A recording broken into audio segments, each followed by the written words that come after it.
Oval cricket ടെസ്റ്റിൽ ഇന്ത്യക്ക് ആവേശകരമായ ജയം. 6 റൺസിനാണ് ഇംഗ്ലണ്ടിനെ തകർത്തത്. ജയത്തോടെ പരമ്പര സമനിലയിലായി. 2 ഇന്നിംഗ്സുകളിലുമായി 9 വിക്കറ്റുകൾ നേടിയ മുഹമ്മദ് സിറാജാണ് കളിയിലെ താരം.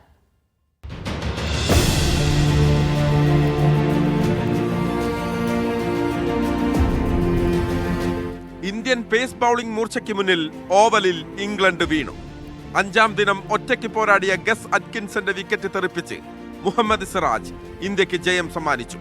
374 റൺസ് വിജയലക്ഷ്യം പിന്തുടർന്ന ഇംഗ്ലണ്ട് 367 പുറത്തായി. ജാമി Smith, Jamie Overton, Josh tongue എന്നിവരാണ് 5-ാം ദിനം പുറത്തായ മറ്റ് ബാറ്റർമാർ.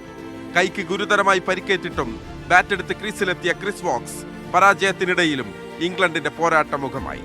2 ഇന്നിംഗ്സുകളിലുമായി 9 വിക്കറ്റുകൾ നേടിയ മുഹമ്മദ് സിറാജ് പരമ്പരയിലാകെ 23 വിക്കറ്റുകൾ സ്വന്തമാക്കി. പ്രസിദ്ധി കൃഷ്ണ 4 വിക്കറ്റുകൾ നേടി. ലീഡ്സിൽ 5 വിക്കറ്റിന്റെ തോൽവി. എഡ്ജ്ബാസ്റ്റണിൽ 336 റൺസിന്റെ ചരിത്ര ജയം. ലോർഡ്സിൽ കണ്ണീര് വീണ 22 റൺസ് പരാജയം. മാഞ്ചസ്റ്ററിൽ പിടിച്ചുവാങ്ങിയ സമനില. ഒടുവിൽ ഓവലിൽ എന്നും ഓർമ്മയിൽ നിൽക്കുന്ന ജയം. ജയത്തോളം പോന്ന സമനിലയാണ് പരമ്പരയിൽ ഇന്ത്യ നേടിയത്. ആൻഡേഴ്സൺ ടെണ്ടുൽക്കർ ട്രോഫി 2-2 സമനിലയിൽ പിരിഞ്ഞു. വെള്ളക്കുപ്പായത്തിൽ രോഹിത് കോഹ്ലി യുഗത്തിന് ശേഷം ശുഭ്മൻ ഗില്ലിന്റെ നായകത്വത്തിലെത്തിയ ഇന്ത്യൻ ക്രിക്കറ്റിന്റെ പുതുതലമുറയാണ് ഇംഗ്ലീഷ് മണ്ണിൽ തോൽക്കാനാകില്ലെന്ന് പറഞ്ഞത്. സമീപകാല ടെസ്റ്റ് മത്സരങ്ങളിൽ നിന്ന് വ്യത്യസ്തമായി 5 മത്സരങ്ങളും 5-ാം ദിവസം വരെ നീണ്ട പരമ്പരയായിരുന്നു ഇത്.